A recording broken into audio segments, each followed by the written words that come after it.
Wow, what an amazing show. तो आइए प्रवेश करते हैं एक कालातीत कथा में। आज तीसरा दिन है हमारे राजस्थान ट्रिप का और अभी हम आए हैं नाथद्वारा। यहाँ पे जैसे आपने स्टैचू ऑफ यूनिटी देखा होगा, तो वैसे ही यहाँ पे स्टैचू ऑफ बिलीफ बना हुआ है, जहाँ पे शंकर जी की बहुत बड़ी मूर्ति है, ऑलमोस्ट 250-300 फीट की मूर्ति है। तो आज हम वो देखने जा रहे हैं।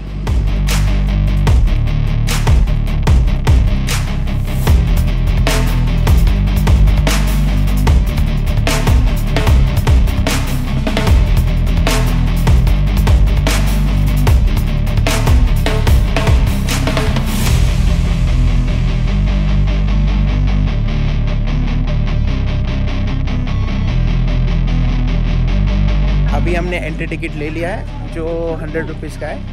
एंड अगर आपको टॉप पे जाना है, मतलब मूर्ति के अंदर से आपने को रास्ता है ऊपर जाने के लिए, तो उसका 300 का अलग से टिकट है, तो वो भी हमने लिया है। तो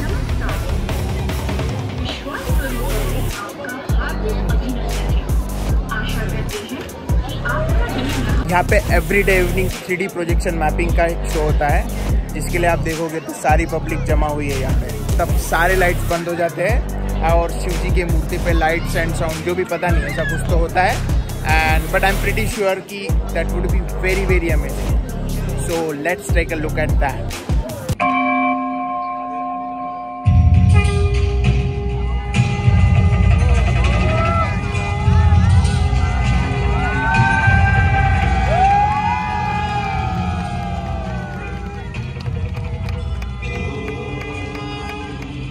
वंदे भूतमयं नित्यं गुरुं शंकररूपिणं यमाश्रितो हि वक्रोऽपि चन्द्रः सर्वत्र वन्द्यते।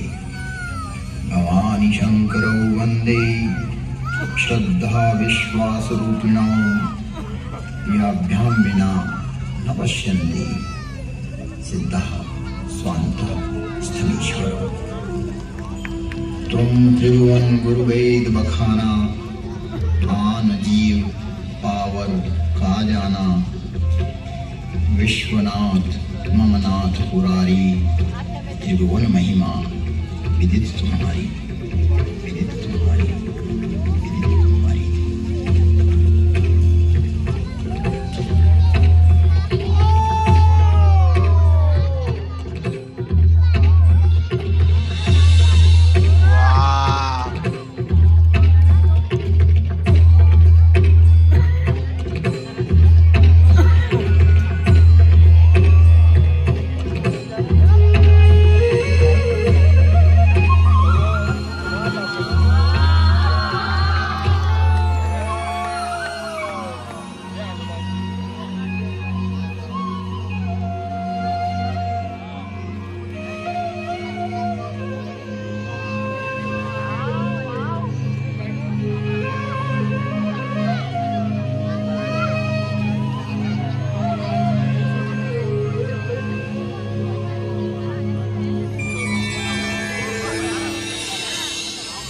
मैं विश्वास बोल रहा हूँ, मैं सर्वव्यापी हूँ, मेरा संपूर्ण विश्व में वास है, क्योंकि मैं विश्वास हूँ, विश्वास हूँ, विश्वास हूँ।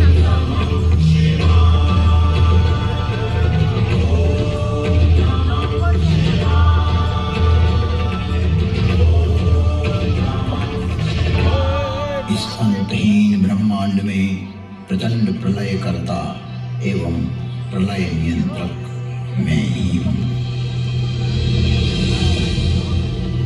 मेरा विज्ञान रूपी विधाता एवं विष्णु इतना विकसित, विस्तृत और व्यापक है, जो कि जीव मात्र की क्रिया, प्रतिक्रिया, विचार, सुविचार, कर्म, सुकर्म तथा जन्म जन्मांतरों की सारी चेष्टाएं इस प्रकाश पुंज में संरक्षित रखता है और फल सुफल का प्रतिफल यहीं से प्रादुर्भूत होकर परिणाम में परिवर्तित होता रहता है। मेरी इस संरचना में से किसी का कोई भी किया हुआ कर्म मिटाया नहीं जा सकता। जन्म हेतु सब कह पितु माता, कर्म शुभा शुभ देई विधाता। जन्म का कारण तो माता पिता ही होते हैं, लेकिन शुभ और अशुभ कर्मों का फल तो विधाता रूपी विज्ञान ही देता है। यही है उद्भव, पालन एवं विलय की प्रक्रिया। इस ब्रह्मांड का संचालन मेरा ज्योति स्वरूप लिंग स्वतः ही संचालित करता रहता है। यहाँ एक स्पष्टता आवश्यक है कि पुरुष नपुंसक नारी वा जीव चराचर कोई, सर्वभाव भले कपट तजी, मोहि परम प्रिय सोई। इस चराचर जगत में व्याप्त जीव मात्र, चाहे वो पुल्लिंग हो, स्त्रीलिंग हो, नपुंसकलिंग हो या चराचर जगत में किसी का भी प्रतीक हो, अर्थात किसी भी लिंग का जीव हो, कपट छोड़कर जो भी सर्वभाव से मुझे बचता है वही मुझे परम प्रिय है। यहाँ लिंग का अभिप्राय श्रेणी, वर्ग, वर्ण, विभाग से, किसी के प्रतीक से, न कि कोई अंग विशेष। जगजोनि पुनिधर ही शरीरा, तिर्यक योनिया, जलचर, थलचर, नभचर जैसे पशु, पक्षी, कीट, ब्रह्म, मीन आदि आदि योनियों में प्राणी देह धारण करता है। जैसा कि हमारे यहाँ 84 लाख योनियों का वर्णन मिलता है। स्पष्ट है कि योनि अर्थात जीव का एक प्रकार। जगत में शिवलिंग एवं योनि को अंग विशेष के रूप में प्रचारित करना सनातन धर्म को प्रदूषित करने की कुचेष्टा है। शिवलिंग एक ज्योति का स्वरूप है। आज भी शिव के 12 स्थान ऐसे हैं जिन्हें ज्योतिर्लिंग ही कहा जाता है।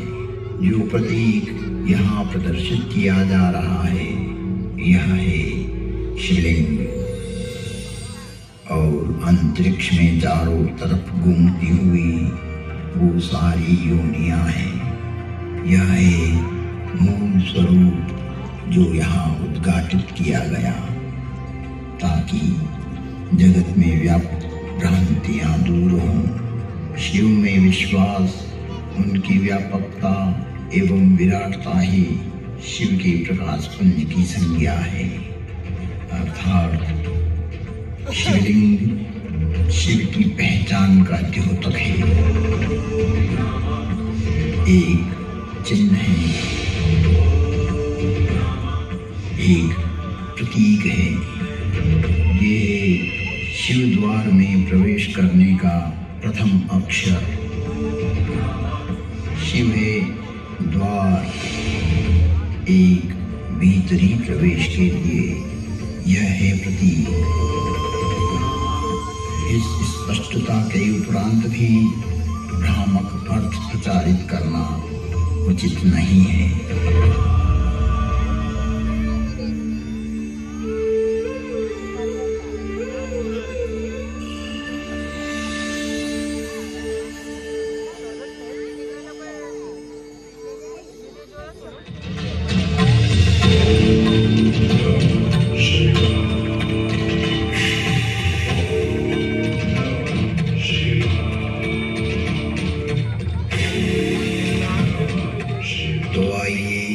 प्रवेश करते हैं एक कालातीत कथा में, जिसकी काल गणना असंभव है। घटना युगों पहले की है कि जब अनेक अंतरिक्षों में अनेक ग्रहों पर उद्भव, पालन और संहार हो रहा था। अर्थात कई सारी सृष्टियों का प्रादुर्भाव और विलय हो रहा था। कई वहां की सभ्यताएं विकसित हो रही थी तो कोई नष्ट हो रही थी। अनंत कालों से चल रहा है और अनंत कल्प कल्पांतरों तक चलता ही रहेगा। यह अंतहीन क्रम है, परंतु यह घटना इस पृथ्वी नामक ग्रह की है कि जब यहाँ सब कुछ निशब्द था, समस्त पृथ्वी जल आप्लावित थी, तभी भगवान विष्णु ने वराह रूप धारण कर पृथ्वी के कुछ भाग को जल से बाहर निकाला, जिससे कालांतर में इस पृथ्वी पर जीव पनपने लगे और एक बड़ी काल गणना के बाद यहाँ मानव पैदा हुआ। किंतु उसे किसी प्रकार का बोध नहीं था, किसी भी प्रकार की अभिव्यक्ति की समझ नहीं थी। ना तो उस समय शब्द था, ना कोई वर्णाक्षर। चराचर जीव जगत अपने अपने समूह में एक मूक दृष्टि से एक दूसरे को निहारते थे, लेकिन कुछ भी अभिव्यक्ति नहीं कर सकते थे। चारों तरफ इस पृथ्वी पर सन्नाटा ही सन्नाटा था। प्राकृतिक स्वरों, ध्वनियों के अतिरिक्त यह पृथ्वी निशब्द थी। ऐसे कई युग बीत गए कि अचानक ब्रह्मा को विचार आया कि पृथ्वी का निर्माण हो चुका है। विष्णु ने अपनी व्यवस्था भी व्यापित कर दी है, लेकिन शब्द की उत्पत्ति कौन करेगा? बिना वाणी अभिव्यक्ति कैसे हो पाएगी? जब ब्रह्मा और विष्णु को प्रेरणा हुई कि देवों के देव महादेव ही इस सृष्टि में शब्द की स्थापना कर सकते हैं, शब्द ब्रह्म का दान दे सकते हैं,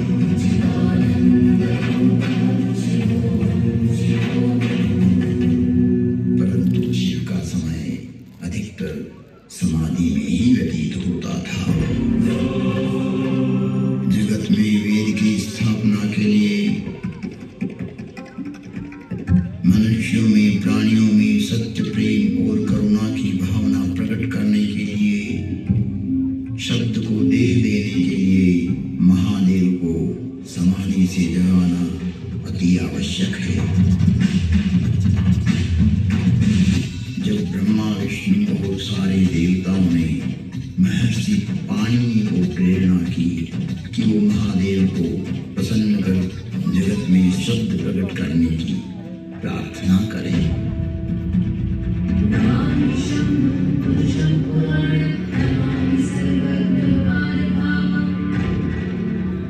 महर्षि पाणिनि की निष्क्रिय एवं जगत कल्याण की भावना से की गई तपस्या ने भगवान शिव की समाधि में विघ्न डाला। महादेव की समाधि असमय भंग हो गई। महादेव की जागते ही उनका रौद्र रूप प्रकट हुआ और उन्होंने अपना नाद शस्त्र डमरू उठाया और भयंकर तांडव करने लगे।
चक्रवात का रूप लेकर आकाश की ओर बढ़ रही थी।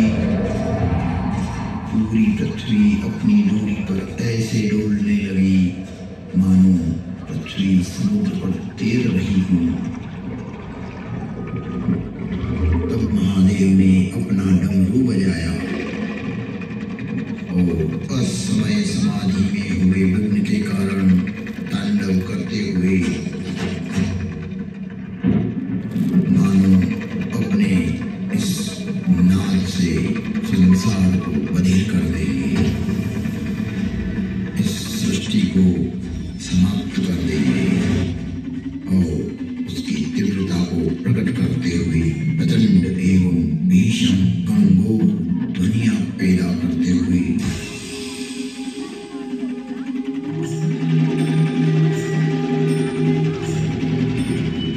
उग्र एवं महिमामय भयंकर डमरू नाद किया, जिससे प्राणी मात्र की श्रवण इंद्रियां लुप्त हो गई। नाद इतना भयावह था कि प्राणी मात्र के कर्ण भेद हो गए। कुछ काल के लिए यह स्थिति बन गई। महादेव तांडव करते हुए अपने उग्र नाद वाद्य से कुछ ऐसी शाब्दिक रचना की जो आज इस भूमंडल पर शब्द और श्रवण का कारण है, जिसे महर्षि पाणिनि ने अवरुद्ध हुई अपनी श्रवण इंद्रियां पुनः जागृत होने पर शब्दों में पिरोया। जगत कल्याण के लिए महादेव की प्रेरणा से नाद वाद्य से निकली हुई ध्वनियां जो आज इस संसार में व्याप्त है। इस भूमंडल पर कोई भी व्यक्ति किसी भी भाषा में अपनी अभिव्यक्ति करता हो, उसका उद्गम स्रोत महादेव का डमरू ही है। और वो डमरू इस प्रकार बोला, ऐं ऋ ऐं ऐऔच भयवरट लं ञमगानम जभय गणदश जब गणदश खपचटत चटत कपय शशशर हल।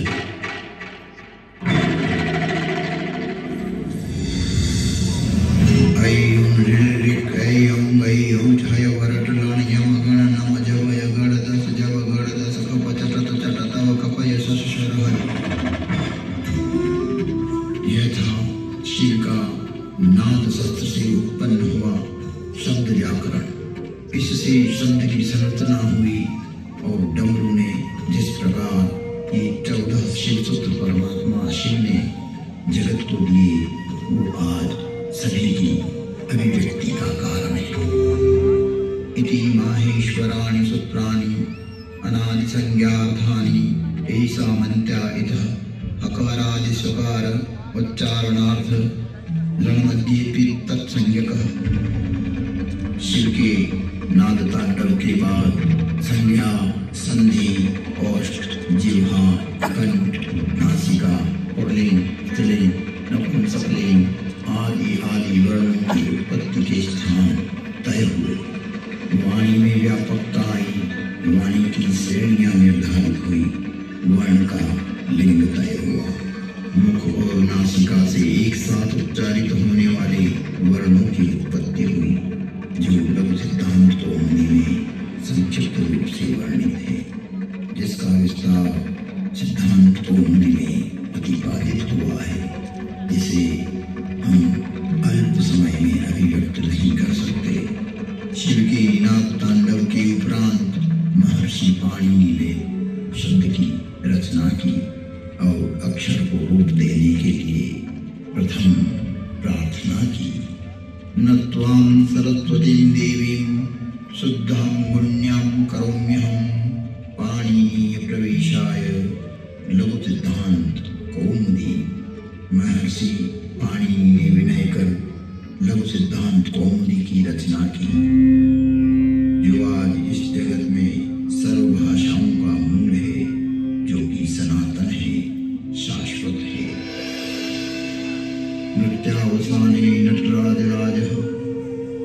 तस्मादजक्वां नवपदचवारम् उद्धर्तु कामान् सर्गादिसिद्धये एतद्विमर्शे शिवशत्रुजातम् तुम त्रिभुवन गुरुवेद बखाना आन जीव पावर का जाना विश्वनाथ ममनाथ पुरारी त्रिभुवन महिमा विदित तुम्हारी।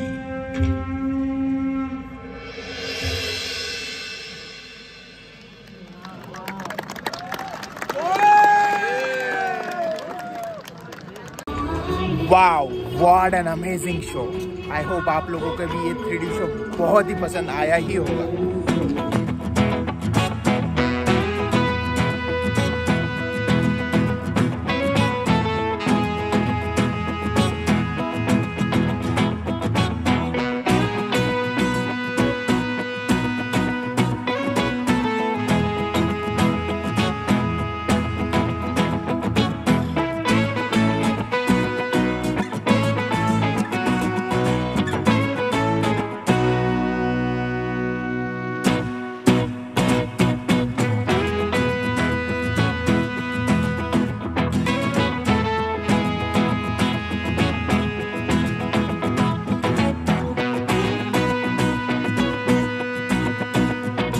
चलो तो अब हम कहाँ जा रहे हैं? कहाँ जा रहे हैं बचूड़ी? कहाँ जा रहे हैं वाले गोभी? ऑलराइट, सो चलो अब हम ऊपर जा रहे हैं।